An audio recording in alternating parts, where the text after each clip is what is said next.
Governor Bentley, thanks for stopping by to talk with us. You're calling this a statewide tour. Feels a little bit like a campaign, though, right?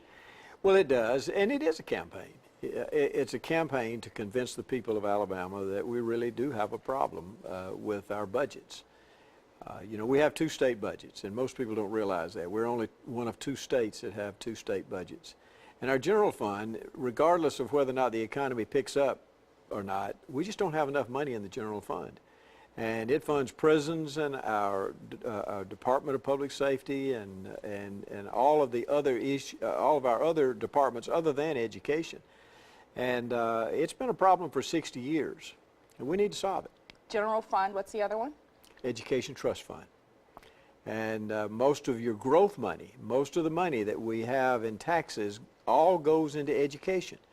Only 32 very small taxes go into the general fund, and even if the economy picks up, which it's doing right now, even if it picks up, it doesn't help our general fund. And we need growth money to go into the general fund. Because where we are today, we didn't just get here overnight. This has been a progress. I wanted to play this soundbite from the State of the State because I thought you spelled out the problem very well, Calvin. If you go ahead and just take a listen to that, because I want to find out why you were able to spell that out so well, but yet nothing's happened at this point.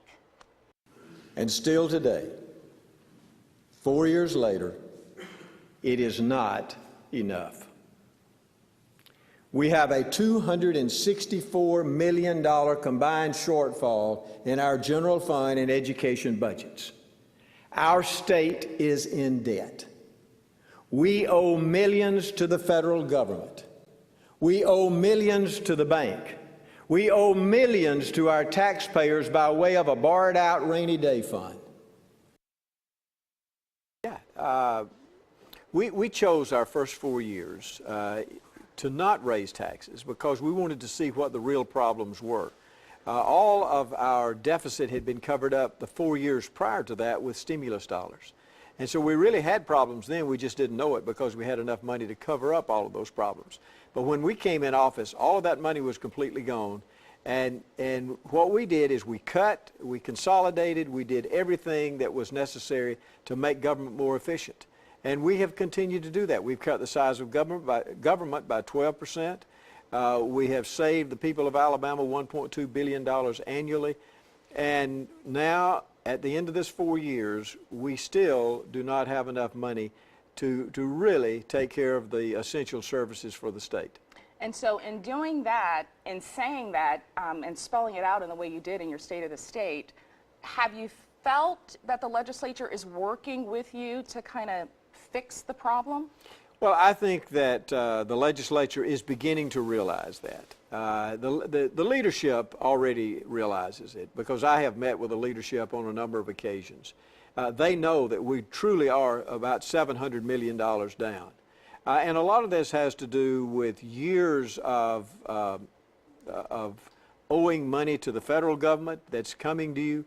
It has to do with the rainy day funds are coming to you.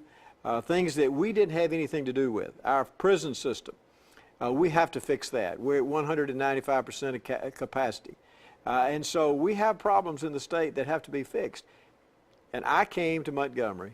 They sent me to Montgomery to solve problems, and that's what we're going to do.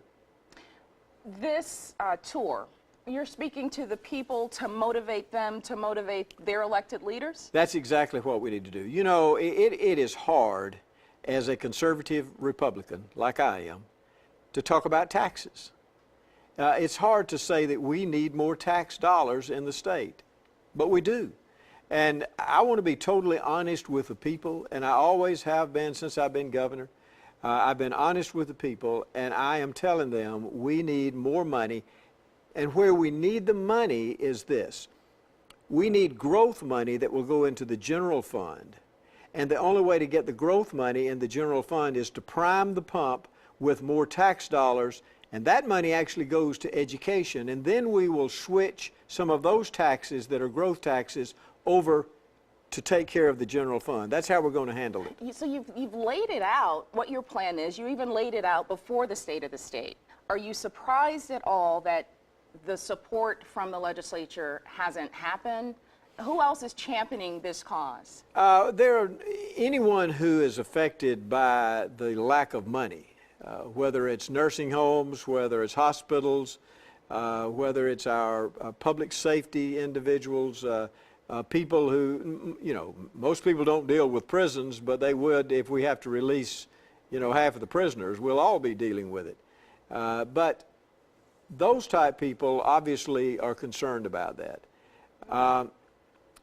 But they're beginning to understand, and it just takes a while. And what we're doing this week, while the legislature is out of session, is we're going to hit every major media market in the state. We chose Birmingham as the first one to talk with today. We have met with a group at BBA, and we met with about 150 people there, and we wanted to interview with you, and thank you for letting us come on your show. We just want the people of Alabama to understand that truly is a problem. We're not saying that things that are not true. It truly is a problem, and we need to solve it. And Calvin, I want you to go to the second soundbite. Don't play the first one again, because the governor did respond to that. I'm at home. I'm a breadwinner. There are women in the home who are saying, okay, this is dire, and it looks like if nothing is done, we're going to hear that old proration word again, and some of the belt tightening things that have been painful just in the average home. You said something else in the State of the State that really got my attention, because I was very curious about who's not paying their fair share. That's because right. you called out people who are not. Calvin, if you'll play that one. Almost 2/3 of the corporations operating in Alabama pay zero income tax. I'm going to let that sink in a minute. Of the 3,000 Fortune 500 corporate tax returns filed in Alabama, almost 58% paid no income tax to our state. 58% of the Fortune 500 That's companies right. who filed returns in our state Paid no state income tax. Paid no state income That's tax. Right. And so this is where I thought, well, who is that? Because who are those? You didn't name anybody. Is there any particular company that we would be surprised? There are companies that you would be surprised. However, I legally cannot tell you the name of those companies, because I may know those, but I cannot release that to the public. But we can look at statistics, and we know how many pay income tax and how many don't. 58% of the Fortune 500 companies that do business in Alabama pay zero state income tax. Now, you and I pay our state income tax. Most people that are watching today, they pay state income tax. And people who know that these giant corporations, national and international corporations, now, we're not saying they're doing anything illegal. They have good lawyers, and they have good accountants, and they have loopholes. And that's what we need to do, is close those loopholes. And so let me just pull, because there is one who's been cited, and they've been notorious in other states. North Carolina sued Walmart Corporation for using certain types of loopholes to not pay state taxes. And so you want to close loopholes. Well, the way we want to close loopholes is we want to see how much money they actually are making, and we want to do something called combined reporting.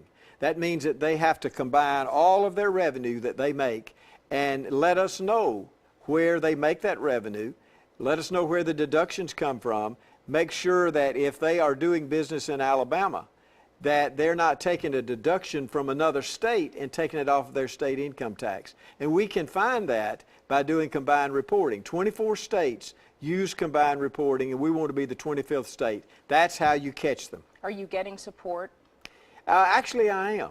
That is a 90% issue in the state of Alabama. 90% of the people in Alabama feel like what I'm saying is fair.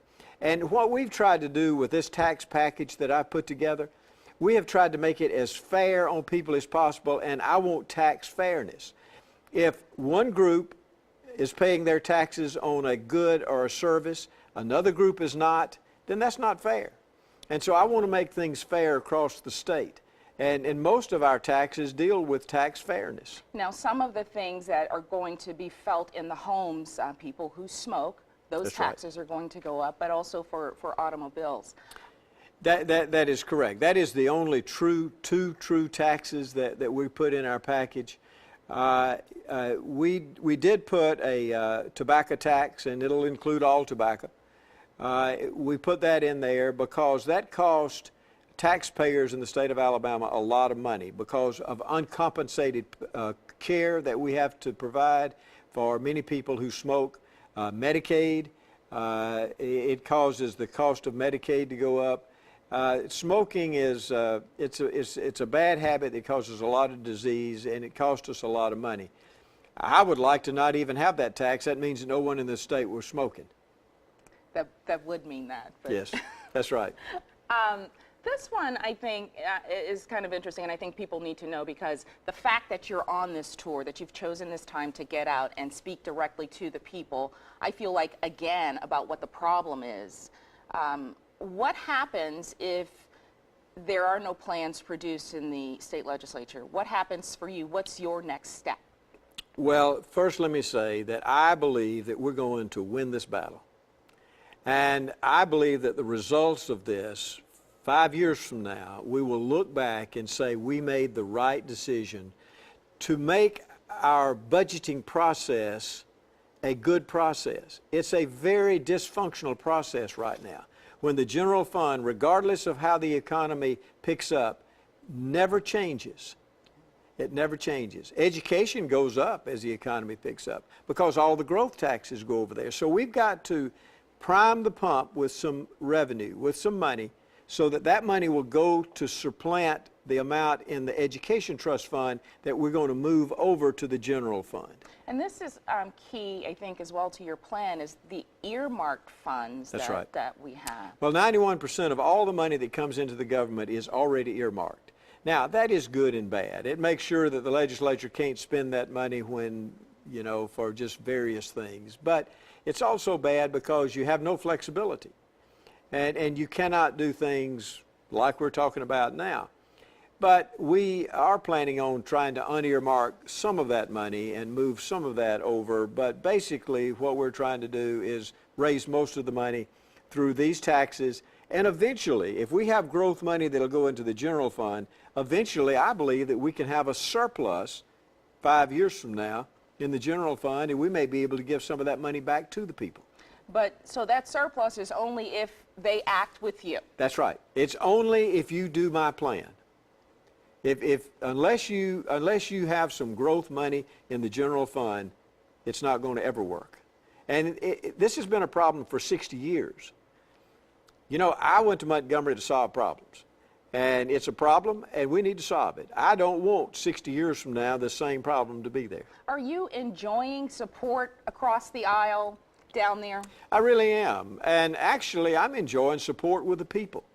The other day, I went out to eat breakfast, and I had 8 people come up to me, just ordinary people come up to me and said, "Governor, we love what you're doing. We love you. And we know that you're going to have to raise some taxes, and we're for you." Now, these were just common folks. These are ordinary folks. They understand. They get it. There is not a giant groundswell of opposition to what I'm trying to do out there. So I want the people who are listening to give their legislators some courage to help solve this problem, because it will help the entire state and it will help us for years to come. Thank you, Governor. Is there anything you want to add? You know, I think the most important thing is let the legislators know it's okay to actually vote for a tax, because we really should be looking at this as tax fairness, which most of my programs are tax fairness. It's interesting to call it that. It is. But then, as you said, when it gets down to it, you're a conservative Republican. You don't want to do it. There's a reason that people have for years just said, you know, I stand behind no new taxes. I don't want to raise taxes. Well, let me say this about being conservative, and I am very conservative. There is nothing more conservative than paying your debts, which I'm for. We need to pay off our debts, and we've done that since I've been governor. We've paid $437 million of our rainy day fund debt in education. Now we have to pay the rainy day fund debt of our general fund. There's nothing more conservative than paying debts and getting your fiscal house in order. because that's conservative. Conservative is not spending more money than you have, but sometimes you have to have enough money in order to do the things that you want to do in your household. And when you spell it out like that, we get it. The people who are making the laws down there, when you spell it out to them, are they so conservative that they don't want to hear that? Because has anyone offered an alternative? No, they have not offered an alternative, but they're beginning to get it, yes. And I'm convinced that we're going to win this battle, and we're going to get this problem solved. And if the people will help me and give their legislators some cover and say, it's okay, please support the governor's plans. It may not come out exactly the way that I have presented it to them. And in fact, it probably will not. But as long as we're going down the same stream in the same direction, we're going to be okay, and we're going to get this problem solved. Okay. Thank you, Governor. Thank you. Appreciate your time. Thank you.